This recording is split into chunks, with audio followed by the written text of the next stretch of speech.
Bonjour mes amis, comment ça va? Good morning everybody. I hope you're all very well. This week, this week, we are looking at the country of France. And we'll be looking at a whole array of different things to do with one of my favourite countries in the world for many reasons. It's art, it's architecture, it's history, it's revolutionary history in particular. I love the story of the French Revolution and how it influenced so many revolutions across the world, including our own here in Ireland. And I love France for its food, its music, its art. It's a fabulous country that has influenced the world all over. Okay, so today we are going to be just looking at a general overview of the country of France, having a look at some geographical features, some famous buildings, famous monuments, well-known people, food, and so on. Okay, so let's go through it.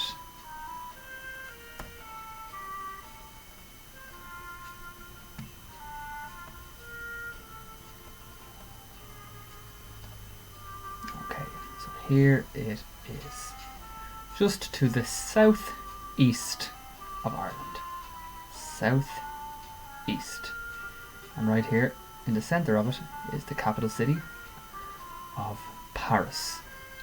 Okay, and as you can see, the shape of France. It is known colloquially, which kind of means slang or just for fun, it's known as l'hexagon. Le hexagon. The hexagon. Okay. As you can see, it's kind of is a rough hexagon. You know what a hexagon has? 6 sides. 1, 2, 3.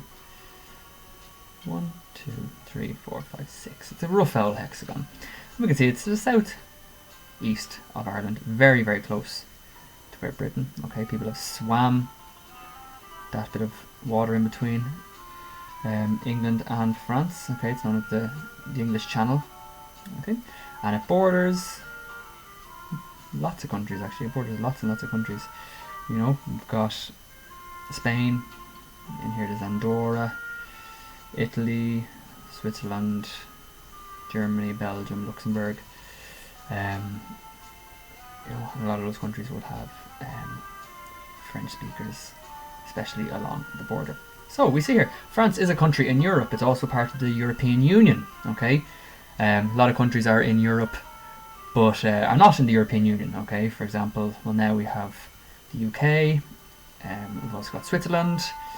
Little countries like Andorra as well. There's other ones. You can look that up yourself to see what countries are not part of the European Union, but they are in the continent, the geographical continent of Europe, but they're not in the political union called the European Union. Okay, and it has a population, much greater population than that of Ireland. Okay, it's 62 million, and of course it uses the euro like ourselves. So when we go on holiday to France, like many of you have, I'm sure you probably know more about France than I do, but we don't have to change money. They use euro just like ourselves, and of course they speak French. Okay, French flag. Okay, can you think of any similarities between the French flag and the Irish flag?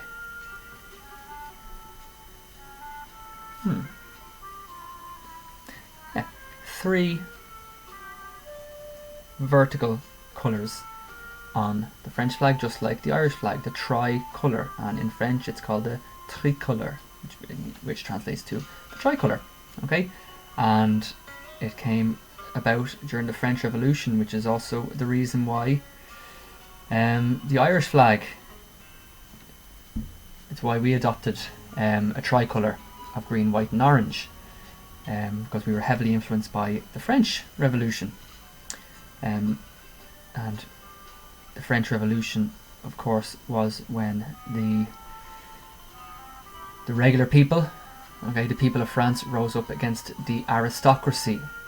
Okay, so the king and the Queen, the royalty. Okay, that rose up against them. Okay, so it's made up of colours blue, white, and red. And the three colours are sometimes said to represent the following: blue for freedom, white for equality, and red for brotherhood.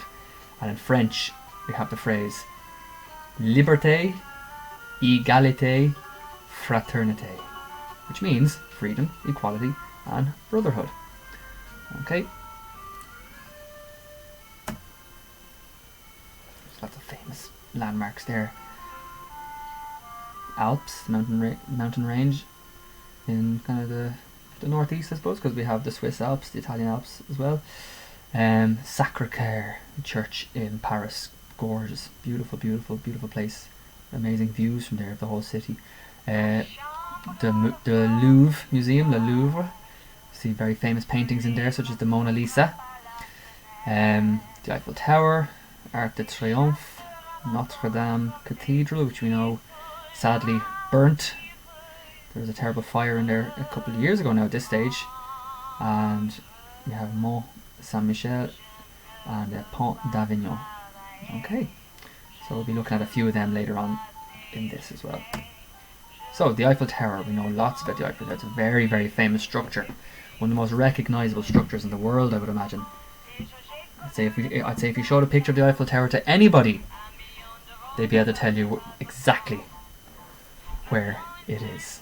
Okay, and it was built for the World's Fair, as you can see there, in 1889.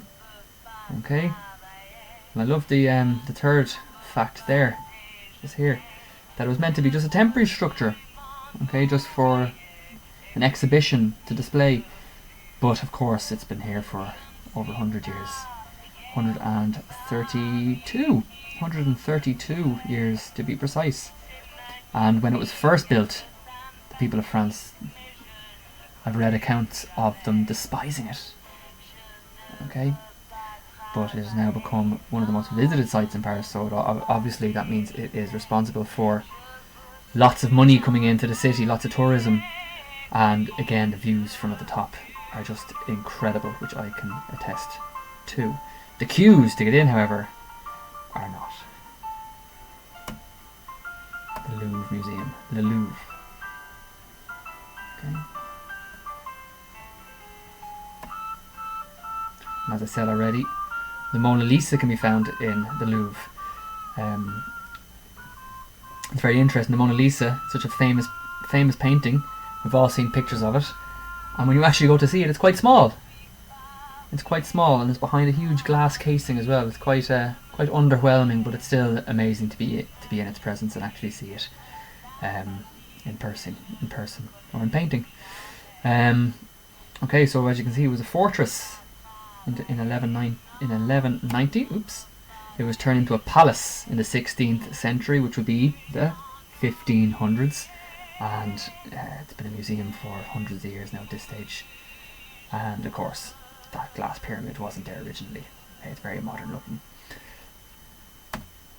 Okay, Notre Dame, which, as I said, unfortunately was heavily damaged in fire a couple of years ago. Okay, it's located right in the centre of Paris. It's beautiful, a beautiful building, and I obviously haven't been there since the fire, and very sad indeed. It was built, took a long time to build, and it's one of the largest religious buildings in the world, standing at 130 metres long, 48 metres wide, and 35 metres high. Huge. And as you see there, the church spire was destroyed in a fire in April 2019, so just short of 2 years ago.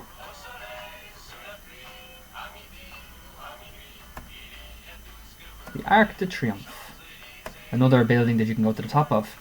You have to go, it's a very, very, very busy roundabout. So you enter it from a tunnel underneath, and you can go to the very top. And again, some really lovely views there. So Napoleon, Napoleon Bonaparte, the great, he was the Emperor of France. Okay, and he led many armies in battle, and it is the centre of Place Charles de Gaulle. Okay, and honours those who fought and died for France in past battles and wars. And there's also a grave of an unknown soldier there, and there's a light that burns for the unknown soldier as a symbol of all those who died. And every evening there is a little event that happens in his honour. Okay, Charles de Gaulle was a president of France, and the airport is named after him as well.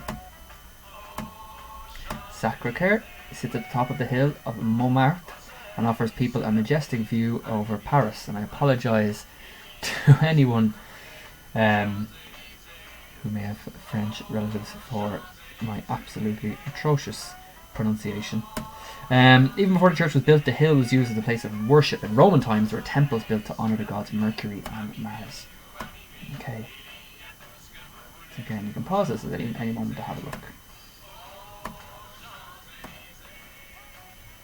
Okay.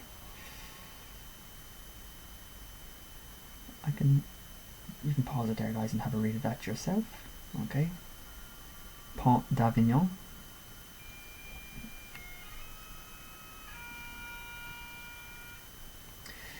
Attracts more than 300,000 visitors per year, almost 500,000, over 250,000 visitors per year. Massive.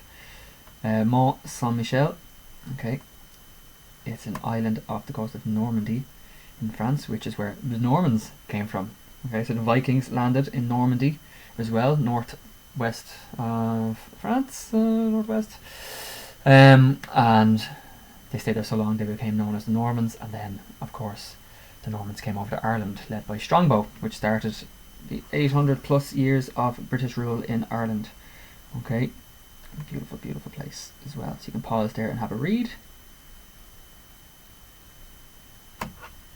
French Alps, never been. I would love to. It's the most popular tourist destination in Europe. In the summer, people like to visit the mountains for the views, and in winter, the mountains are perfect for winter sports like snowboarding and skiing. So in the summertime, hikes, walks, beautiful views, and in the summertime, skiing. Amazing. Okay, so food. Bon appetit. Pastry, yum. Cheese, yum. A typical French meal will consist of hors d'oeuvre, or a starter, entree, okay, so like another starter, which could be soup, French onion soup, delicious, plat principal, the main course, and of course fromage, or dessert, cheese or dessert. Fantastic. I'm starving looking at this now. So, do you know what they're called? That's right, croissants and pain au chocolat. Okay, kind of like, yeah, they're like chocolate croissants. Delicious. France is very famous for its cheese. Some cheese are made from cow's milk, while others are made from goat's milk. Okay, you might have heard of Camembert or Brie. Okay, they're nice, kind of soft cheeses. You might have had them over Christmas time. Okay, food, ratatouille. It's more than just a movie on Disney Plus. It's a thick stew containing tomatoes, peppers, garlic, onions, courgettes, and aubergines. Absolutely delicious. Do you know what they are? That's right, macarons. Delicious. Green or pistachio type of nut. Really, really nice. Okay, crepes. They're French pancakes, very thin pancakes, not like the kind of thick American pancakes you might have. And they like to be filled with chocolate, fresh fruit, or even savoury fillings such as cheese. Some famous French people. So Napoleon Bonaparte, we heard of him. Where did he keep his armies? Up his sleeveys. Sorry, that was a dad joke. Zinedine Zidane, famous footballer. He's now a manager of Real Madrid. Is he still? Claude Monet, very famous painter. Marie Curie, scientist. We learned about her before Christmas. And the Tour de France, famous cycling race. You can pause that and have a read because I'm running out of time. Okay, I'm going to be sticking this up for you guys on the page. Okay, a sheet for you to do. If you'd like to send that on to me, that would be great. Okay, au revoir.